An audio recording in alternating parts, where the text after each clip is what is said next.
Good morning. It's, ano ba ngayon? April 26, Sunday. Si Joyce, bale, ay nag-gym. And then, sila mom at daddy naman, nagpunta sila sa church for Sunday Mass. Good morning, Clark. Good morning. Anyway, magluluto tayo ng breakfast. Alam ko medyo matagal-tagal na rin tayo hindi nakagawa ng ganitong regular content, no? Just how our day is dito sa Canada, no? Hindi naman parating umaalis, no? Na parating lagi na lang may ganap, yun. Ang buhay natin hindi naman parating ganoon eh. They want to amen. Church, they're gonna come back. That's why magluluto tayo ng breakfast bago pa sila dumating. So, luto tayo ng spam at saka ng egg.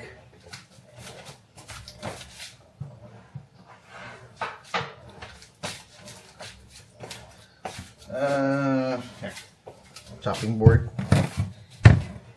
So, kwentuhan muna tayo habang nagluluto.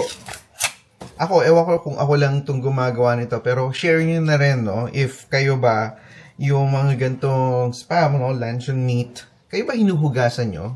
Ako hinuhugasan ko para, at least para mabawasan yung alat niya. So, ito, for example, no? Iraran natin sa warm water. Kasi meron pa yung, preservative, di ba? Yung mga ganito. Saka yung salt niya, yan, usually, yan yung parang nagpapaalat. Para lang ma-reduce. No? Alam ko, hindi naman talaga makaka-apekto talaga sa lasa. Pero, at least, yung mga grease na kasama niya, no, hindi mo maisama habang niluluto. So, niraran ko siya sa warm water. Bago natin luwain. Dahil nga malaki na yung pamilya natin, no, ang isang spam is no longer enough. Lalo na, yung dalawa pang anak namin, no, si Kala at si Clark, lumakas lang kumain ngayon. Siyempre, ano ba na, pag lumalaki ka, di ba, nagbibinata ka, yung isa naman, from being a toddler, now a real, a kid, no, yung age na yan. Yan ang typical na malakas ang pagkain natin, di ba? Kasi syempre, nagkakaroon niya ng growth spurt. Ika nga. Kwento ko lang sa inyo, no? Para lang ma-update ko rin kayo. Essentially, di ba, meron kaming tenant, no? Na they just moved in. What was it? Yung full move nila was on April 22nd. So far, ayos naman yung, nila, yung pag-move nila. Eto nga, story time muna tayo. Dahil, di ba dati natatandaan nyo, hindi ko alam, yung mga siguro, yung mga OG na nanonood sa atin, when we moved doon sa lugar namin, from the time na nag-start ako maggawa ng mga renovation sa bahay, yung may-ari sa baba, yung neighbor namin sa lower floor, Mommy went to the gym. Okay. So, yun, may pagka-nosy. No? Natatandaan ko noon, nung nag-renovate ako, may kumatok sa pintuan namin. Sabi niya, "Hi, I'm your neighbor downstairs. I was wondering what you guys were doing because I'm hearing all of this sound." Malamang, di ba, nag-renovate ka na ng unit mo. And at that time, kasi council member siya. So, parang, alam mo na, parang feeling entitled to check, no? Baka meron na akong ginagawang kabulustogan dun sa unit namin.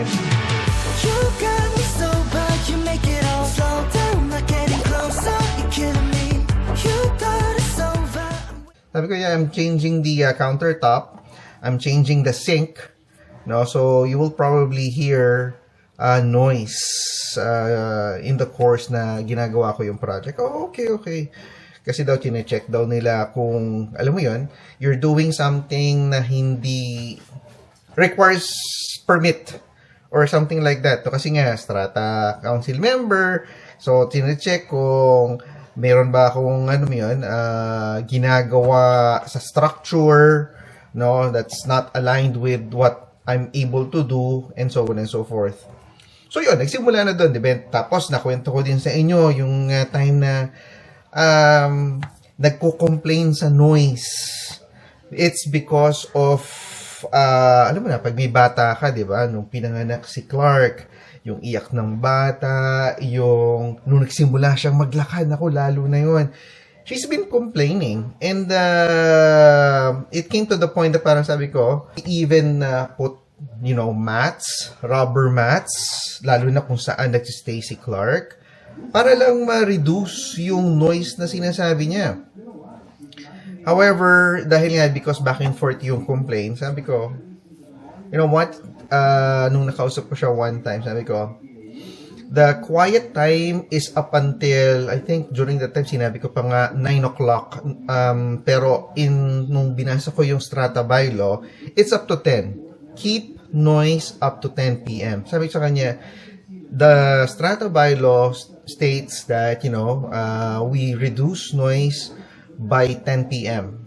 What we are doing right now is already 9 p.m. By 9 p.m., everyone, goes to sleep, so there shouldn't be any noise. Apart kung, of course, kung umiyak yung bata sa gabi. Anyway, other than that,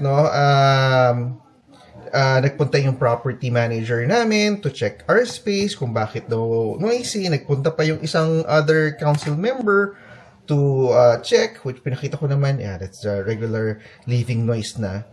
Binigyan ako ng case wherein, strata versus a homeowner.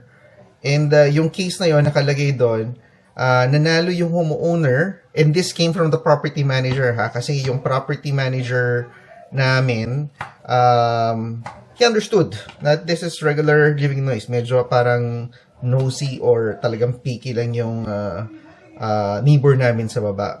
Kasi nga, strata member, tapos, alam mo na, somewhat he knows yung pagkatao nung council member na yon.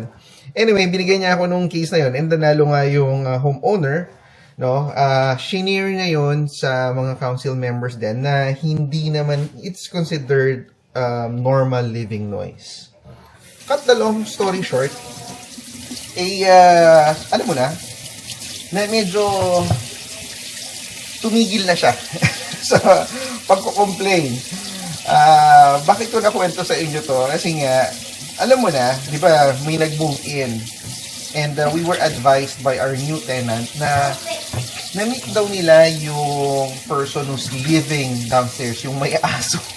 Sabi ko, yeah, is there any problem? Sabi niya, no, because I know, nung nag-move kasi sila, umabot sila ng 9 p.m., which is still well within naman the time allotted. Pero sabi sa kanila, kung pwede daw is minimize the noise, which they understand, no? Kasi nga, ako, ang advice ko kanila, ang moving nila, try to cut it up until 9 p.m. Pero of course, hindi mo naman magagawa talaga na on time kasi may mga instances na hindi mo aakalain na mangyayari, di ba? So, you need to adjust.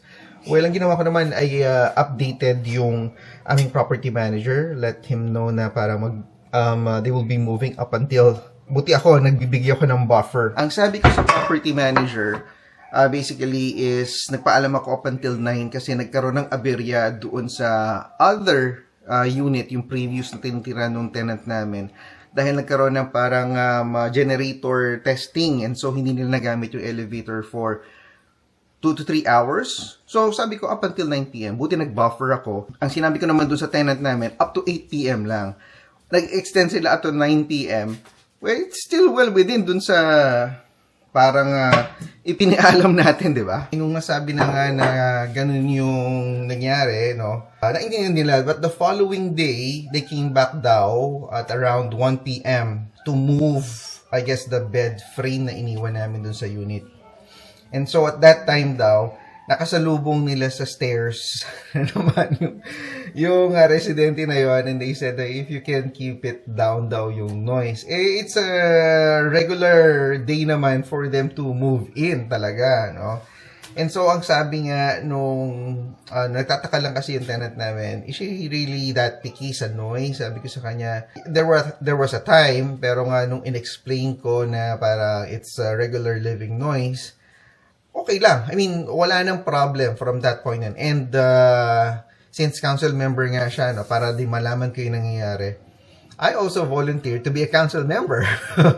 From that point on, hindi na siya nag-bother. Pero ngayon, since bagong tenant, siguro dahil medyo matagal din na walang tao, no, medyo at peace siya, alam mo na, siguro naisip niya, baka naman nanibago siya dahil ngayon nga meron ng tao naninirahan doon sa unit above her, diba? Yun lang, gusto ko lang i-share sa inyo kasi nga unexpected yung experience na ganon.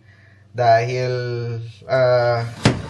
hindi ko masasabing I saw it coming, pero for me kasi for the longest time, no, kasi we try to address that 2021 wala na silang masabi kasi pinanganak si Clark na 2019.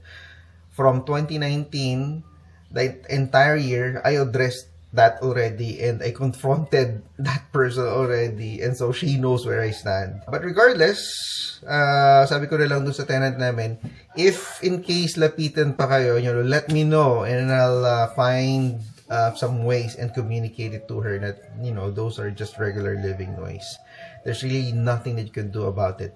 No, and isa-cite ko lang ulit yung case scenario wherein nanalo yung resident over a complaint because of noise. Kasi nga, it's a regular day. What do you expect? Mag-tiptoe ka on a daily basis?